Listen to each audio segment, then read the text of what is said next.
নমস্কার, বাংলা বাজারে সবাইকে স্বাগত। আমি অনিকেত চট্টোপাধ্যায়। শুরু করছি আমাদের অনুষ্ঠান মতামত, এবং আজকে মতামতের শীর্ষক যুবভারতী সেলফি কালচার, গা ঘেঁষাঘেঁষির হ্যাংলামি।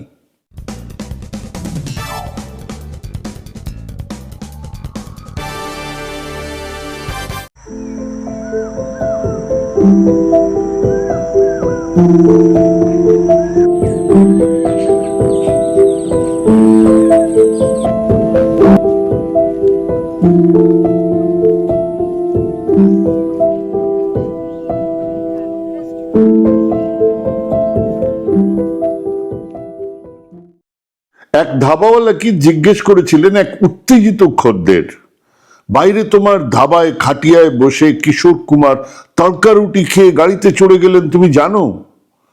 ধাবাওয়ালা অম্লান বদনে জবাব দিয়েছিলেন, গান তো করেননি, বুঝবো কি করে তিনি আসলি না নকলি কিশোর কুমার। মানে পারফরমেন্স ম্যাটার্স। পারফরমেন্স না থাকলে কিশোর কুমার কাটিয়ায় বসে তড়কা খাচ্ছেন না ডিগবাজি খাচ্ছেন, ডাজন্ট ম্যাটার। অন্তত ওই ধাবাওয়ালার সেই জ্ঞানটুকু আছে। কিন্তু আজ দিন পাল্টে গেছে। মেসি বলে পা ঠেকাতেই পারবেন না, সেরকমই নাকি চুক্তিতে আবদ্ধ তিনি। কিন্তু তিনি আসবেন, তিনি হাত নাড়বেন পায়ের বদলে। তার জন্য 10,000 14,000 টাকার টিকিট কিনে তাকে না দেখতে পেয়ে কটা ফুলের টব আর কার্পেট নিয়ে বাড়ি রওনা হয়ে যাওয়া পাবলিক যে সত্যি ক্রীড়াপ্রেমী তা নিয়ে সন্দেহ নেই। সেদিনে যুবভারতীর ইভেন্ট সব অর্থেই ছিল এক হুজুগে উৎসব। এক বিশ্ববিখ্যাত খেলোয়াড় ভারত ফুটবলের মক্কাতে এসে বলে পাও ঠেকাবেন না, কিন্তু তাকে দেখতে 10, 15, 20 হাজারের টিকিট কেটে হাজির সেই মুগ্ধরা। তার সঙ্গে সেলফির দাম নাকি আরো বেশি, তার সঙ্গে হ্যান্ডশেক করার দাম নাকি আরো বেশি। কিন্তু এসবের পরেও এই ঘটনা লজ্জার এই জন্য নয় যে মেসিকে দেখতে পেলেন না তার ফ্যানেরা বা ইডেন জুড়ে তাণ্ডব হলো। এবং আপাতত এই ভারতে যে কোনো তাণ্ডবে হাজির তো থাকেই গেরুয়া বাহিনীর হনুমানেরা, এখানেও তারা ছিল। মেসি দেখতে এসেছিলেন, পকেটে গেরুয়া ঝান্ডাও ছিল। কিন্তু সেসব নতুন কিছু নয়, সে আলোচনায় পরে আসছি। লজ্জার কারণ হলো ফুটবলের এক অন্যতম নায়ক নির্দিষ্ট সময়ের 25-30 মিনিট আগেই মাঠ ছেড়ে পালাতে বাধ্য হলেন। হ্যাঁ, কলকাতার মতো এক অসম্ভব সবকিছুকে মেনে নেওয়া আন্তর্জাতিক শহরের কাছে এটা লজ্জা বই কি। বলা হচ্ছে এই অনুষ্ঠান তো ছিল বেসরকারি, তাই সরকারের কোনো দায় নেই, মন্ত্রী শান্তি প্রশাসনেরও কোনো দায় নেই। যারা বলছেন তারাও জানেন এ কথার কোনো মানেই নেই। রাজ্য জুড়ে বেসরকারি উদ্যোগেই দুর্গাপুজো হয়। তা শান্তিতে সম্পন্ন করার জন্য যদি নিজেদের পিঠ নিজেরাই চাপড়াতে পারেন, তাহলে যুবভারতীতে এতটা ওভারহাইপড একটা অনুষ্ঠানকে সুষ্ঠুভাবে শেষ করার দায়ও সরকারের থেকে যায়।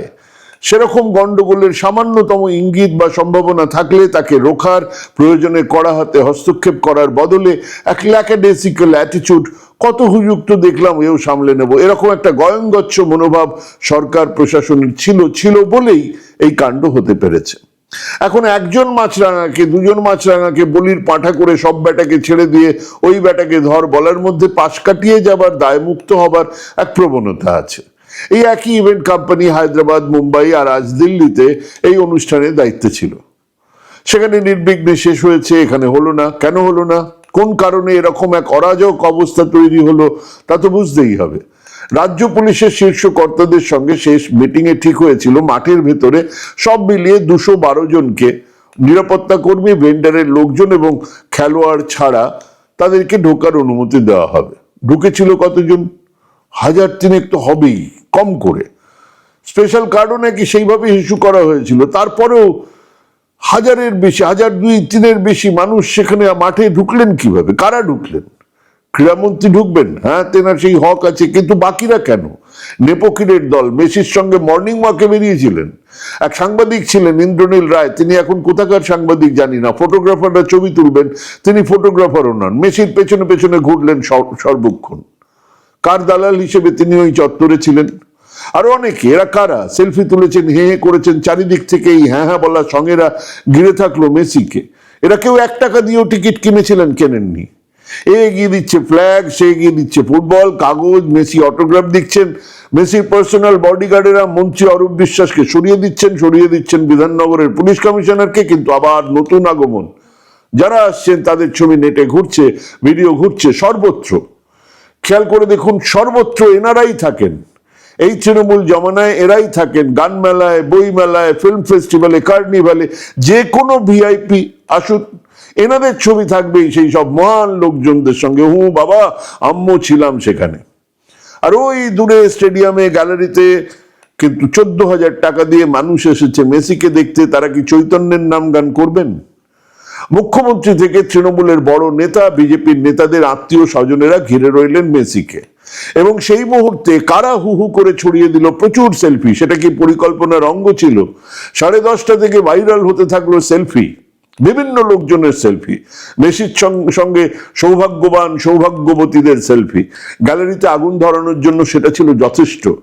আমার তো মনে নেই কেউ দেখেছেন গৌরকিশোর ঘোষ, অশোক দাশগুপ্ত, বরুণ সেনগুপ্তদের মারাদোনা, ম্যান্ডেলা, উত্তম কুমার, সৌমিত্রের সঙ্গে ছবি তুলতে এই রকম ভাবে হ্যাংলার মতন। এই সেলফি হ্যাংলাদের এক বড় অংশ হলো ওই সাংবাদিকেরা। অবশ্য যদি তাদের সাংবাদিক বলা যায়, এরা সর্বত্র আছেন। রাজ্যের সমস্ত প্রভাবশালীদের সঙ্গে এনাদের লেনদেন। তারা একেবারে ফেসে গেলে অবশ্য অন্য কথা, তখন চোখ উল্টে নেবেন। এখন যেরকম মন্ত্রী অরূপ বিশ্বাস ফেসে গেছেন, এখন অরূপ হলেন মাছরাঙা।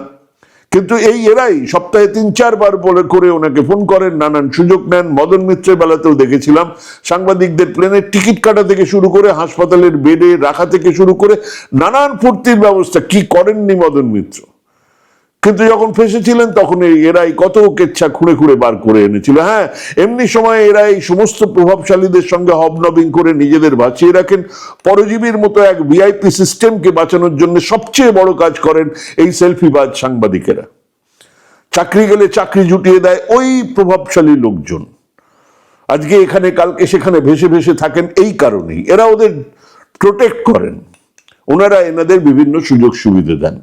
প্রযোজক টিকিট কেটে ওই তথাকথিত সাংবাদিক ইন্দ্রনীল রায়কে বিদেশে পাঠালে তবেই তো তিনি ছবির আউটডোর শুটিং নিয়ে 2 কলম লিখবেন। ব্যাস, ভালো করে মাখো তেল, তুমি কি আমার পর। হিসেব সোজা।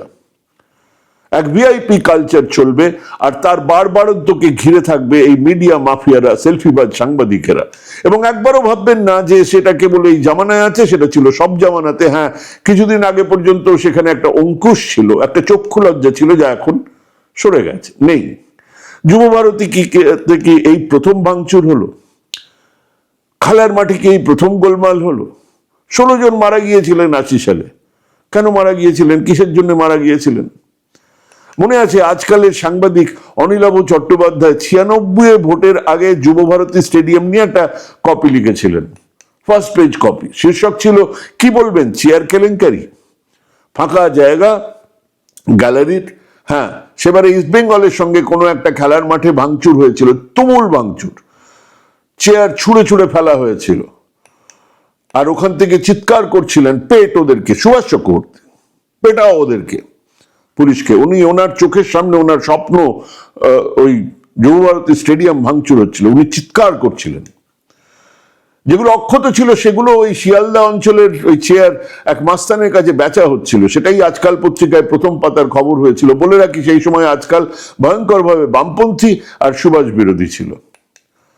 যুবভারতীর কেলেঙ্কারিতে নতুন পালক লাগিয়েছিল হাতকাটা দিলীপের গ্রেপ্তার। হ্যাঁ, বাম আমলে এই স্টেডিয়াম ইত্যাদিগুলো তো ছিলই এক রাজনৈতিক কেন্দ্র। সুভাষবাবু, যুবভারতী, কান্তি গাঙ্গুলি, সন্তোষপুর স্টেডিয়াম, এরম জেলায় জেলায় অনেক ছিল। আর বাম জামানাতে সরকারের কাছের লোক, দালাল ছিল না এমন তো নয়, অনেক ছিল। আর তারাও একইভাবে ফিল্ম ফেস্টিভ্যালের টিকিট থেকে বিভিন্ন মঞ্চে ওঠার সুবিধে পেতেন। হ্যাঁ, সরকারের খয়ের খাঁ সাংবাদিকও ছিলেন প্রচুর।